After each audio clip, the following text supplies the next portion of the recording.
तो साथियों नमस्कार। एक महाकुंभ चल रहा है प्रयागराज में और एक साहित्य का महाकुंभ चल रहा है आपकी राजधानी में, दिल्ली में। और इस महाकुंभ में, साहित्य के इस महाकुंभ में आज हम शिरकत कर रहे हैं एक ऐसी जगह जहां पर कवियों का मेला लगा हुआ है, लेखकों का मेला लगा हुआ है, ज्ञान और विज्ञान का मेला लगा हुआ है। कल धर्मवीर जी की जन्म शताब्दी थी, जिसके उपलक्ष्य में कविता पाठ का आयोजन यहाँ पर किया गया था और बहुत दूर दूर से कवि आए थे जिन्होंने इसमें शिरकत की थी। उसमें से ही एक कवि हैं, अभी तो नहीं बताऊंगा उसके विजेता कौन थे, लेकिन उसमें से एक कवि हैं जो हमारे साथ आज हैं, इमरान संभल शाही जी, जो कि प्रयागराज से आए हुए हैं। तो मैं उनसे बात करना चाहूँगा और कुछ कविताएँ भी सुनूंगा। तो बहुत बहुत स्वागत है आज आपका। जी, बहुत बहुत धन्यवाद आपका। पहले आपको आमंत्रित किया, बुलाया और प्यार दिया, प्रेम दिया। इस और मैं दर्शकों का जो भ्रम है वो तोड़ देता हूं कि आप ही कल के विजेता थे। तो सबसे पहले मैं आपको बधाई दे देता हूं कि जहां पर डॉक्टर जितेंद्र श्रीवास्तव जैसे प्रख्यात वैसे प्रोफेसर हैं, वो कवि भी हैं, लेखक भी हैं, विचारक हैं, हाँ, वर्तमान में बहुत ही सक्रिय हैं और लोगों के द्वारा उनको प्यार भी मिल रहा है। तो ऐसे जजेस के सामने आपने बहुत अच्छा किया और उसके बाद फिर आपको ये पुरस्कार मिला। तो कौन सी कविताएं ऐसी थी जो कल किन लोगों ने कविताएं सुनाई और आपने कौन सी कविता सुनाई थी? देखिए, यहाँ पर करीब 10-12 मतलब जैसे विनीता सिंह समेत तमाम अच्छे युवा कवि थे और ये शर्त रखा गया था कि धर्मवीर भारती जी की कोई एक कविता का पाठ होगा, उसके बाद आपकी स्वरचित पाठ होगा। अच्छा। तो मैंने धर्मवीर भारती जी की जो एक कविता है कि गुनाहों का दूसरा गीत, अच्छा, हाँ, तो मैंने उसका पाठ किया। उसके बाद मैंने एक गज़ल, छोटी सी गज़ल सुनाया, एक गज़ल का एक मक्ता और एक शेर सुनाया। उसके बाद एक कविता मैंने दिल्ली के ऊपर लिखा था, उसको सुनाया। अच्छा। तो जजेस जो महोदया थी, उनको बहुत पसंद आया। तो उन्होंने सर्वश्रेष्ठ 3 सम्मान में मेरा पहला सम्मान प्रयागराज की तरफ से, बहुत अच्छा, और गुरुजी ने बहुत आशीर्वाद दिया। बड़ा अच्छा लगा कि मतलब बुक फेयर शुरू हुआ और शुरू होते ही आमंत्रण मिला, यहाँ पहुँचा और इस बैनर के साथ जो सम्मान मिला, वाणी पब्लिकेशन बहुत बड़ा पब्लिकेशन है, बुलाना ही, उनका आमंत्रित करना ही मेरे लिए सौभाग्य की बात है। और बड़ा अच्छा लगा कल, मतलब सम्मान में एक प्रशस्ति पत्र, 2-3 अच्छी किताबें, गुलजार साहब की किताबें, जान लिये की किताबें, और मेरी 2 काव्य संग्रह आ चुकी है। उसके साथ साथ वाणी पब्लिकेशन ने कहा कि और आगे भी लिखिए, हमारी शुभकामनाएं। तो उम्मीद करता हूँ कि इस पब्लिकेशन से मेरी काव्य संग्रह है, उस पर काम करूँगा मैं। इलाहाबाद की बहुत उर्वर धरती रही है, साहित्यकारों की धरती रही है। बहुत सारे लोग आके वहाँ बस गए, बहुत सारे लोगों का वहाँ जन्म हुआ। आप उस शहर से आते हैं, वहाँ से तशरीफ़ रखते हैं, तो निश्चित तौर पर दिल्ली जैसे इस बड़े शहर में और इस साहित्य महाकुंभ में आपको ये जब सम्मान मिला तो आपको क्या महसूस हुआ कि मतलब क्या मैं उस दौर में पहुंच चुका हूं जहां पर बहुत सारे कवि, महान कवियों की भीड़ है, कि अभी भी मैं बिगनर हूं या मैं शुरुआत कर रहा हूं? देखिए, आज के जो समकालीन कवि है, खासतौर पे युवा कवि हैं, अगर आप कविता लिखते हैं तो आजकल के जो युवा कवि है, समकालीन कवि है, वो किस तरह की कविताएँ लिख रहे हैं, किस मौजू पर लिख रहे हैं, उनकी संवेदनाएँ क्या हैं और कहाँ से चीज़ों को उठा करके पाठक के सामने प्रस्तुत कर रहे हैं, ये बहुत जानना बेहद ज़रूरी है।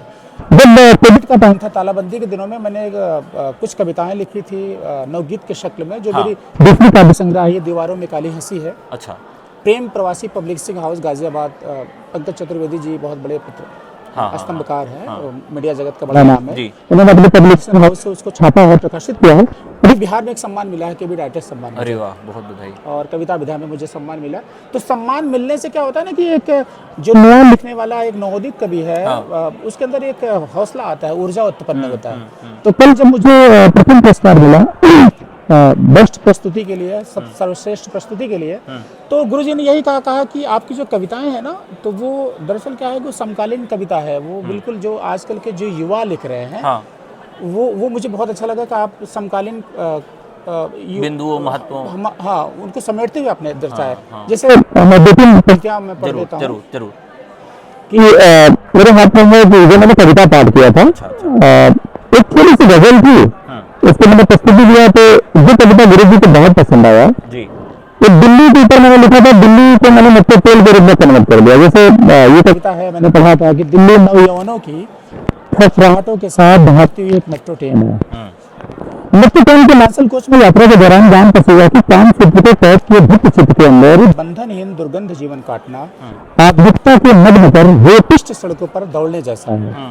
न्याय की चिकते दीवारों के अंदर घनघोर बरस रही सेक्सुअल वर्षा में भीगते हुए झूठ सच के कलम दबात में भूल होकर ऐसे से टुक टक टंकित कराकर स्वयं के जोड़ों को हंसों की तरह विचरण कराना तो मान लेता है कि थोड़ा सा जल प्रवाह की तरह कल प्रभावित हो रहा है, मन सुखद है और आपका मन मदमंद है, मगर जड़ हुए पापी चार दीवारी के कवच में दिल पर टूट पड़ने जैसा बजबजाती नाली बन जाना ख्याल में सुखी संगत नहीं है। दुर्गंध सांसों के आरोह अवरोध आ रहा दैनिक कूड़ेदार में यदि डिब्बों की तरह एक दूसरे के डांगर मोचना सुदूर तक परफ्यूम उड़ाना अगर नई संस्कृति है तो जो मेरे जी में बहुत कोट कहता था तो फिर बेशक के बेशा न कहना सीखो, किसी स्त्री शक्ति को विदूषक बनाना बंद करो, पुरुष को चरित्र में वंडीबाज कहना पाप मानो, पूछना भ्रष्टाचार आरोप प्रत्यारोप बनना बंद करो। मगर परिवेश से प्रश्न रिश्ता हुआ चित्कार करता है कि समाज क्यों बना है, संस्कार क्यों सांसें ले रहा है, नैतिकता क्यों बोधा रहा है, धार्मिक संधान क्यों समाज ले रहा है, आयत मंत्र क्यों बांटी जा रहा है, बंधन को बंधन बनाने में वर्षों से व्यवस्था क्यों करनी पड़ रही है, गांव की मिट्टी क्यों भारतीय के संबंधियों को आमंत्रित करके ढोल तमाशों के मध्य वैवाहिक उत्सव मिलकर मनाया जा रहा है, क्यों माता पिता सारे बंधन को पवित्र बनाने के लिए मौलवी पुजारियों से राय ले रहे हैं। अगर संस्कारी बिंदु आधुनिकता नहीं है तो उम्र की हवस में आप डांगर मोचने को हरबार में मोचते रहिए आधुनिकतावाद के गिद्धों की तरह।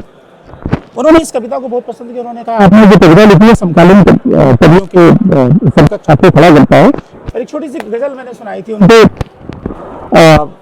बहुत छोटी सी गजल है कि हो निगाहें सिर्फ गंदी, हो निगाहें सिर्फ गंदी, सूर कर दो इश्क में अश्लीलता बेनूर कर दो। वाह।